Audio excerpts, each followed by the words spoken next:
ഞാൻ കഴിഞ്ഞ വീഡിയോകളിൽ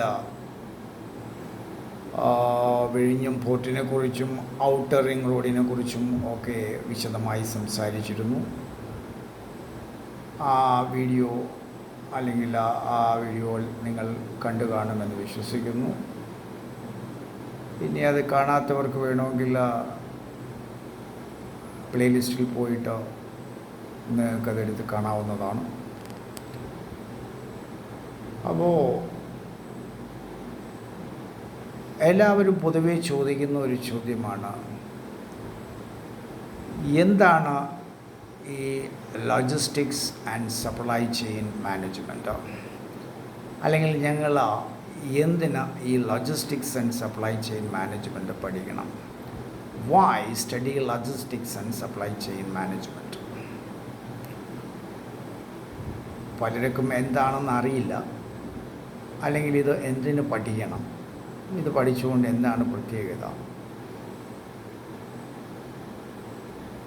കാര്യം അവരെ കൊണ്ടിത് ചോദിപ്പിക്കുവാനായിട്ട് പ്രേരിപ്പിക്കുന്ന ഘടകങ്ങൾ അനവധിയാണ്. നമുക്കറിയാം,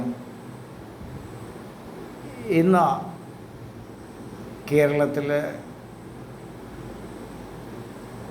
അഭ്യസ്തവിദ്യരായിട്ടുള്ള ആൾക്കാർ അനുഭവിക്കുന്ന ഏറ്റവും വലിയ കഷ്ടപ്പാടാണ് അൺഎംപ്ലോയ്മെൻറ്റ്.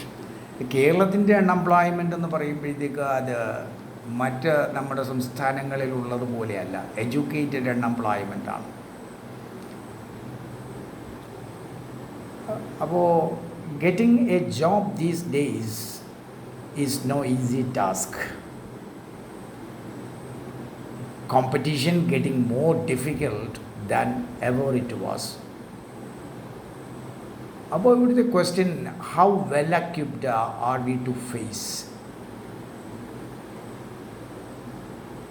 അതുകൊണ്ടാണ് അവർ ഇത് പഠിച്ചുകൊണ്ട് എന്താണ് ഇനി പ്രത്യേകിച്ചൊരു നേട്ടം? Why study logistics and supply chain management? What is particular about this course? ഇതിനെന്താ കൊമ്പുണ്ടോ? ഇത് പഠിച്ചാൽ എന്താ മാറ്റം വരാൻ പോകുന്നത് എന്നൊക്കെ ചോദിക്കുന്നത് അതുകൊണ്ടാണ്. അതെ, ഇതിന് തീർച്ചയായിട്ടും ഇതിന് കൊമ്പുകൾ തന്നെയുണ്ടാവും. അപ്പോൾ ഇതിന് ഒന്ന് രണ്ട് കാര്യങ്ങൾ ആമുഖമായി ഞാൻ പറയാൻ ആഗ്രഹിക്കുന്നു. ഇത് പഠിക്കുന്നതോടൊപ്പം തന്നെ നിങ്ങൾ you should brush up your communication skill. അപ്പോൾ കമ്മ്യൂണിക്കേഷൻ എന്ന് പറഞ്ഞാൽ വളരെ അത്യന്താപേക്ഷിതമാണ്. Whatever product knowledge you have, നിങ്ങൾക്ക് എന്തൊക്കെ പ്രോഡക്റ്റ് നോളജ് ഉണ്ടായിരുന്നാലും if you are tongue tied, നിങ്ങൾക്കത് എക്സ്പ്രസ് ചെയ്യാൻ പറ്റിയില്ലെങ്കിൽ പിന്നെ എന്താണ് പ്രയോജനം? So if you can express yourself well, your chances are bright. അപ്പം നിങ്ങളുടെ കമ്മ്യൂണിക്കേഷൻ സ്കില്ലും അതോടൊപ്പം ഇമ്പ്രൂവ് ചെയ്യുക എന്നുള്ളത് വളരെ പ്രധാനപ്പെട്ട ഒന്നാണ്. And if you have the right skill, അല്ല, അപ്പോൾ നിങ്ങൾക്ക് രണ്ട് സ്കില്ലും വേണം. ഹാർഡ് സ്കില്ലും വേണം. ഹാർഡ് സ്കിൽ ഇതുപോലെയുള്ള കോഴ്സ് പഠിച്ച് നിങ്ങൾക്ക് ആ ഹാർഡ് സ്കില്ല് നിങ്ങൾക്ക് ലഭിക്കും. അതോടൊപ്പം സോഫ്റ്റ് സ്കില്ലും വേണം, അല്ലേ? എല്ലാത്തിനും അങ്ങനെ ഹാർഡും സോഫ്റ്റും ഉണ്ടല്ലോ. അപ്പോൾ നമ്മൾ കമ്പ്യൂട്ടറിൽ ഹാർഡ്വെയർ സോഫ്റ്റ്വെയർ എന്നൊക്കെ പറയുന്നത് പോലെ സ്കില്ലിലുമുണ്ട്. വർക്ക് സ്കില്ലെന്ന് പറയുമ്പോൾ വർക്ക് സ്കില്ലിൽ ഹാർഡ് സ്കില്ലുമുണ്ട്, സോഫ്റ്റ് സ്കില്ലുമുണ്ട്. അപ്പോൾ ഹാർഡ് സ്കില്ല് ആർക്കും ലഭിക്കും, അത് പഠിച്ച് നേടാവുന്നതാണ് ഹാർഡ് സ്കില്ലെന്ന് പറഞ്ഞാൽ. സോഫ്റ്റ് സ്കില്ലെന്ന് പറഞ്ഞാൽ നമ്മൾ ഡെവലപ്പ് ചെയ്തിട്ടുണ്ട്. കമ്മ്യൂണിക്കേഷൻ സ്കില്ലെന്ന് പറഞ്ഞാൽ ഒരു സോഫ്റ്റ് സ്കില്ലാണ്. അപ്പോൾ അത് നമ്മൾ തന്നെ ഡെവലപ്പ് ചെയ്യണം, അല്ലേ?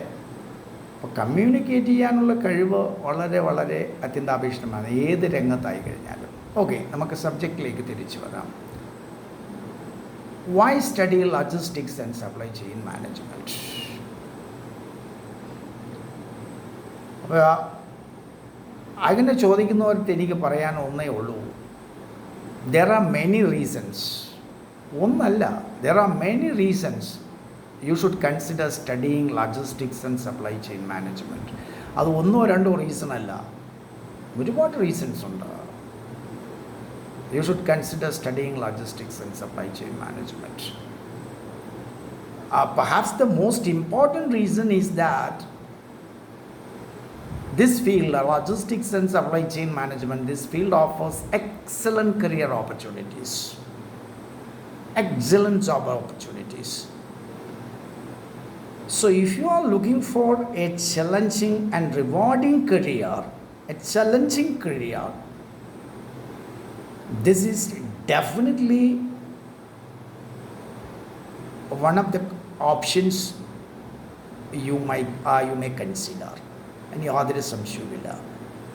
ഏറ്റവും നല്ല പ്രതിഫലം ലഭിക്കുന്ന, ഏറ്റവും നല്ല ജോബ് സാറ്റിസ്ഫാക്ഷൻ ലഭിക്കുന്ന, മറ്റൊരുപാട് പ്രത്യേകതകളുള്ള ഒരു ഫീൽഡ് തന്നെയാണ് logistics and supply chain management. Let's take a look at the reasons one by one. First ഇതിൻ്റെ ജോബ് ഗ്രോത്ത് തന്നെയാണ്. ഇതിൻ്റെ ജോബ് ഗ്രോത്ത് എന്ന് പറയുന്നത് മറ്റുള്ള ഇൻഡസ്ട്രി പോലെയല്ല. ബ്യൂറോ ഓഫ് ലേബർ സ്റ്റാറ്റിസ്റ്റിക്സ് അവരുടെ കണക്ക് പ്രകാരം അവർ പ്രൊജക്റ്റ് ചെയ്തിരിക്കുന്നത് ഇതിൻ്റെ വളർച്ച നിരക്ക്, അതായത് എംപ്ലോയ്മെൻറ്റ് ജനറേറ്റ് ചെയ്യുന്ന അല്ലെങ്കിൽ ഈ industry employment job opportunities create ചെയ്യുന്ന കാര്യത്തിൽ വളരെ വളരെ മുന്നിലാണ് മറ്റുള്ള ഏതൊരു ഇൻഡസ്ട്രിയെക്കാളും. അത് വളരുന്നത് വളരെ ഫാസ്റ്റായിട്ടാണ്. ഏതാണ്ട് 26% ജോബ് ഗ്രോത്താണ് ഈ സെക്ടറിൽ, പ്രൊജക്റ്റഡ് ജോബ് ഗ്രോത്താണ് കാണിച്ചിരിക്കുന്നത് ഈ ലോജിസ്റ്റിക്സ് ആൻഡ് സപ്ലൈ. അതിന് കാരണമുണ്ട്. ഈ സപ്ലൈ ചെയിൻ ഇല്ലാതെ ഒരു ഇൻഡസ്ട്രി നടക്കില്ല. സപ്ലൈ ചെയിനിനകത്ത് ഈ ലോജിസ്റ്റിക്സ് ഇല്ലാതെ സാധനങ്ങളായാലും സേവനങ്ങളായാലും ഉൽപ്പാദിപ്പിക്കുന്ന ആളിൻ്റെ കയ്യിൽ നിന്നും ഉപഭോക്താവിൻ്റെ കയ്യിലെത്തില്ല. ഈ ഉൽപ്പാദിപ്പിക്കുന്നവന് ആ സാധനം ഉൽപ്പാദിപ്പിക്കണമെന്നുണ്ടെങ്കിൽ അവന് റോ മെറ്റീരിയൽസ് വേണം, കമ്പോണൻസ് വേണം. കമ്പ്യൂട്ടർ പോലെയുള്ളതാണെങ്കിൽ കമ്പോണൻസ് വേണം. മറ്റേ ഓട്ടോമൊബൈൽ ഇൻഡസ്ട്രി ആണെങ്കിൽ സ്പെയർ പാർട്സ് വേണം. അപ്പോൾ അത് സപ്ലൈ ചെയ്യുന്ന സപ്ലയേഴ്സ് ഉണ്ടായിരിക്കണം. ആ സപ്ലയേഴ്സിന് ഇതെല്ലാം സപ്ലൈ ചെയ്യുന്ന സപ്ലയേഴ്സ് ഓഫ് സപ്ലൈ ഉണ്ടായിരിക്കണം. അപ്പോൾ ഏറ്റവും ആദ്യം Tier 2 സപ്ലയറിൽ നിന്നും Tier 1 ബിഗ് സപ്ലയറിലേക്ക് വരുന്നു. അവിടെ നിന്നാണ് ഈ റോ മെറ്റീരിയൽ അല്ലെങ്കിൽ അസംസ്കൃത സാധനങ്ങളെല്ലാം ഫാക്ടറിയിലേക്ക് വരുന്നത്. അപ്പോൾ അവിടെ ഒരു ലോജിസ്റ്റിക്സ് ഉണ്ട്. അതുവരെ ഉള്ളത് ഒരു ചെയിനും ലോജിസ്റ്റിക്സും, ദാറ്റ് ഈസ് ഇൻബൗണ്ട് ലോജിസ്റ്റിക്സ്. അവിടെ നിന്ന് ഈ ഉൽപ്പാദിപ്പിക്കുന്ന അല്ലെങ്കിൽ ആളിൻ്റെ കയ്യിൽ നിന്നും, മാനുഫാക്ചറുടെ കയ്യിൽ നിന്നും അല്ലെങ്കിൽ ഫാക്ടറിയിൽ നിന്നും ഫൈനൽ പ്രോഡക്റ്റായിട്ട് അല്ലെങ്കിൽ വർക്ക് ഇൻ പ്രോസസ് ഇൻവെൻട്രി ആയിട്ട് അല്ലെങ്കിൽ ഫിനിഷ്ഡ് ഗുഡ്സ് ആയിട്ട് നമ്മളെപ്പോലെയുള്ള കസ്റ്റമറുടെ, കൺസ്യൂമറുടെ കയ്യിൽ എത്തുന്നത് ഒരു ചെയിനിലൂടെയാണ്. അതിന് ഉദാഹരണം നിങ്ങൾ നോക്കുക. നിങ്ങളുടെ ഏത് സാധനമോ നമുക്ക് പരിശോധിച്ച് നോക്കാം. The mobile phone in your pocket and the clothes വസ്ത്രം you are wearing and the food on your plate, ഇതെല്ലാം നമ്മളിലെത്തുന്നത് ഈ ചെയിനിലൂടെയാണ്. ഉൽപ്പാദകൻ എവിടെയോ ആണ്. ഈ ഗ്ലോബലൈസേഷൻ വന്നതോടുകൂടി, ആഗോളവൽക്കരണം വന്നതോടുകൂടി ലോകത്തിൻ്റെ ഏത് ഭാഗത്താണ് ഇത് ഉൽപ്പാദിപ്പിക്കുന്നത്, അത് ഉൽപ്പാദിപ്പിക്കുവാൻ ലോകത്തിൻ്റെ ഏതൊക്കെ രാജ്യങ്ങളിൽ നിന്നാണ് അതിന് വേണ്ട സാധനങ്ങൾ, അസംസ്കൃത സാധനങ്ങൾ, റോ മെറ്റീരിയൽസ് വരുന്നത്, ഇതൊന്നും നമ്മൾ അറിയുന്നില്ല. അവസാനം ഫൈനൽ പ്രോഡക്റ്റ് നമ്മൾ ഈ ലോകത്തെമ്പാടുമുള്ള എല്ലാവരുടെ കൈകളിലും എത്തുന്നു, അല്ലേ? അപ്പോൾ ഇതൊരു സപ്ലൈ ചെയിനിലൂടെ. അപ്പോൾ ഈ വരുന്ന ചെയിനിൽ ഒരുപാട് പാർട്ടികൾ ഇൻവോൾവാണ്. റോ മെറ്റീരിയൽസ് സപ്ലയർക്ക് സപ്ലൈ ചെയ്യുന്ന സപ്ലയേഴ്സുണ്ട്. ആ വലിയ സപ്ലയറിൽ നിന്നും റോ മെറ്റീരിയൽസ് പ്രൊഡക്ഷന് വേണ്ടിയിട്ട് ഫാക്ടറിയിൽ സപ്ലൈ ചെയ്യുന്ന മെയിൻ സപ്ലയറുണ്ട്. അത് കഴിഞ്ഞ് അത് പ്രൊഡക്ഷൻ കഴിഞ്ഞിട്ട് അത് വെയർ ഹൗസിൽ വന്നിട്ട്, വെയർ ഹൗസിൽ എത്രയെങ്കിലും ആൾക്കാർ വർക്ക് ചെയ്യുന്ന സ്ഥലമാണ്.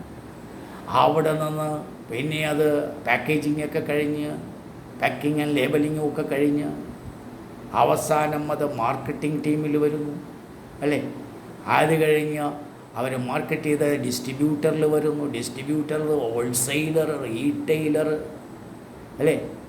അങ്ങനെ എത്ര പാർട്ടികളിലൂടെയാണ്, എത്ര സ്ഥലങ്ങളിലാണ് തൊഴിലവസരങ്ങൾ. ഇതെല്ലാം കഴിഞ്ഞാണ് എൻഡ് യൂസറിലെത്തുന്നത്. അപ്പം നോക്കുക, ആ ഭക്ഷണമില്ലാതെ മനുഷ്യന് ജീവിക്കാൻ കഴിയില്ലേ? വസ്ത്രമില്ലാതെ മനുഷ്യന് ജീവിക്കാൻ കഴിയില്ലേ? ഇന്ന് മൊബൈൽ ഫോൺ പോലെയുള്ളതില്ലാതെ നമുക്ക് ജീവിക്കാൻ കഴിയില്ല. ഇതൊക്കെ ഒരു കാലത്ത് നമ്മളെ ലക്ഷറിയായി കരുതിയിരുന്ന yesterday's luxuries have become today's necessity.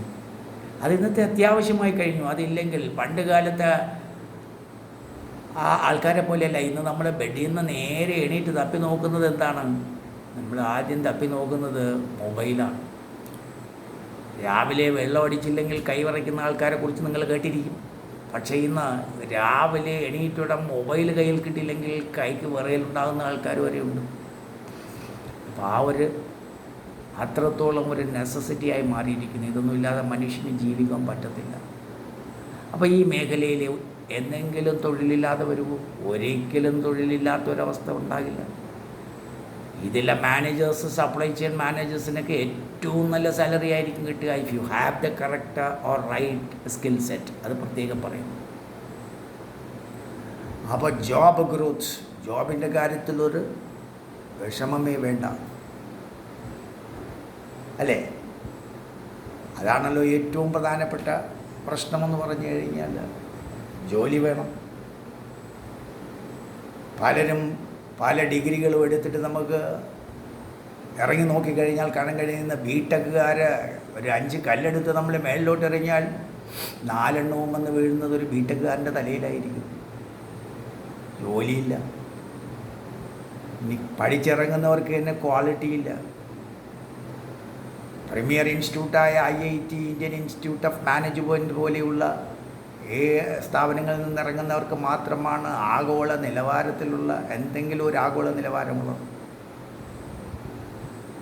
മറ്റുള്ളവർക്കൊന്നും ഒരു നിലവാരവുമില്ല. അതുകൊണ്ട് തന്നെ ജോബ് മാർക്കറ്റിൽ ഇവർക്കൊന്നും ഒരു ഡിമാൻഡും ഇല്ല. അപ്പോൾ അതുകൊണ്ടാണ് ഞാൻ ആദ്യമേ പറഞ്ഞത്, getting a job these days is no easy task. കോളേജിൽ വലിയ ഹീറോ ആയിട്ട് നടന്നവരെല്ലാം yesterday's hero of the college now becomes only a big zero in the street. Certificates so proudly earned do not have even the significance of a begging bowl. അല്ലേ? അപ്പോൾ ആ ഒരവസ്ഥ ഒരിക്കലും ഇവിടെ ഉണ്ടാകില്ല. ഇവിടെ ജോബ് ഗ്രോത്ത്, ജോബ് ഓരോ വർഷവും കൂടി വരുന്നതും, അതുപോലെ ഇനി അത് കരിയറാണ് ബിൽഡപ്പ് ചെയ്യാൻ ആഗ്രഹിക്കുന്നതെങ്കിൽ കരിയർ ബിൽഡപ്പ് ചെയ്യാൻ പറ്റിയ ഒരു ഏറ്റവും നല്ല ഫീൽഡാണ് ഈ logistics and supply chain management. അപ്പോൾ അത് തന്നെയാണ് ആദ്യത്തെ reason why study logistics and supply chain management എന്ന് ചോദിച്ചു കഴിഞ്ഞാൽ. രണ്ടാമത്തത്, സ്വാഭാവികമായിട്ടും എല്ലാവരും ആഗ്രഹിക്കുന്നത് എന്താണ്? ഹൈ പേ സാലറിയാണല്ലേ. നമ്മളാരും പീനട്സിനല്ല വർക്ക് ചെയ്യുന്നത്. നമ്മളാരും പീനട്സിന് വർക്ക് ചെയ്യാൻ ആഗ്രഹിക്കുന്നില്ല. നമുക്ക് നല്ല സാലറി വേണം. അപ്പം നമുക്ക് നല്ല കറക്റ്റ് സ്കിൽ സെറ്റ് ഉണ്ടെങ്കിൽ തീർച്ചയായിട്ടും നല്ല ജോലിയും കിട്ടും, നല്ല ശമ്പളവും കിട്ടും. കാരണം ഈ സപ്ലൈ ചെയിനിൽ ഈ സാധനങ്ങൾ മൂവ് ചെയ്യണമെന്നുണ്ടെങ്കിൽ ആ ചെയിൻ നല്ല എഫിഷ്യൻ്റായിട്ട് മുന്നോട്ട് പോകണം. ആ ചെയിൻ എഫിഷ്യൻ്റായിട്ട് പോകണമെങ്കിൽ അതിലുള്ള ഓരോ പാർട്ടികളെയും ഇൻ്റഗ്രേറ്റ് ചെയ്ത് സംയോജിപ്പിച്ച് മുന്നോട്ട് കൊണ്ടുപോകാൻ കഴിവുള്ള സപ്ലൈ ചെയിൻ മാനേജേഴ്സ് ഉണ്ടാകണം, ലോജിസ്റ്റിക്സ് മാനേജേഴ്സ് ഉണ്ടാകണം. സപ്ലൈ ചെയിനിൽ അതിൽ പ്രവർത്തിക്കുന്ന മറ്റ് വർക്കേഴ്സ്, മറ്റ് എംപ്ലോയീസ് ഉണ്ടായിരിക്കണം. അതുപോലെ ലോജിസ്റ്റിക്സിലും. അപ്പോൾ സാലറി എന്ന് പറയുന്നത് ഒരു പ്രശ്നമേ ഇല്ല. Average salary for a logistics manager എന്ന് പറയുന്ന ഇന്ത്യയിൽ പോലും 36 lakhs പെർ ആനമാണ്. Per annum means per year. അപ്പോൾ ഒരു വർഷം 36 ലക്ഷം എന്ന് പറഞ്ഞാൽ ഒരു മാസം 3 ലക്ഷം രൂപയാണ് ആവറേജ് സാലറി എന്ന് പറയുന്നത്. ഇതല്ല കേട്ടോ, ഇതിൽ കൂടുതലാണ്. പിന്നെ മറ്റ് ആനുകൂല്യങ്ങൾ ഒരുപാടാണ്. അതിന് അങ്ങോട്ടുള്ള കാരണങ്ങൾ ഞാൻ പറയാം. അപ്പോൾ സാലറി എന്ന് പറയുന്നത് ഏറ്റവും നല്ല സാലറി നൽകുന്ന ഒരു ഫീൽഡാണ് logistics and supply chain management. അപ്പോൾ റീസൺസ് എല്ലാം ഞാൻ ഈ വീഡിയോയിൽ പറയുകയെന്ന് പറഞ്ഞാൽ വീഡിയോ ഒരുപാട് നീണ്ടു പോകും.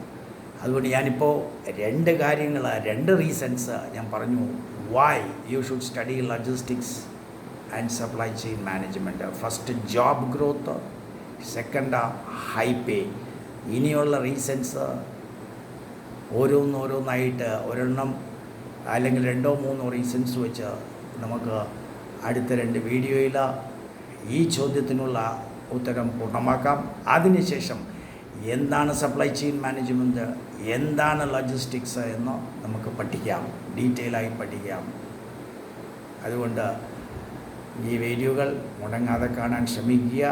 ഈ രംഗത്ത് നിങ്ങൾ if you want to build up a career in this field logistics and supply chain management, നിങ്ങളിത് ഈ വീഡിയോ വാച്ച് ചെയ്യാൻ മറക്കരുത്. തൽക്കാലം ഇന്നത്തെ ഈ വീഡിയോ ഞാനിവിടെ നിർത്തുന്നു. എല്ലാവർക്കും നന്ദി, നമസ്കാരം.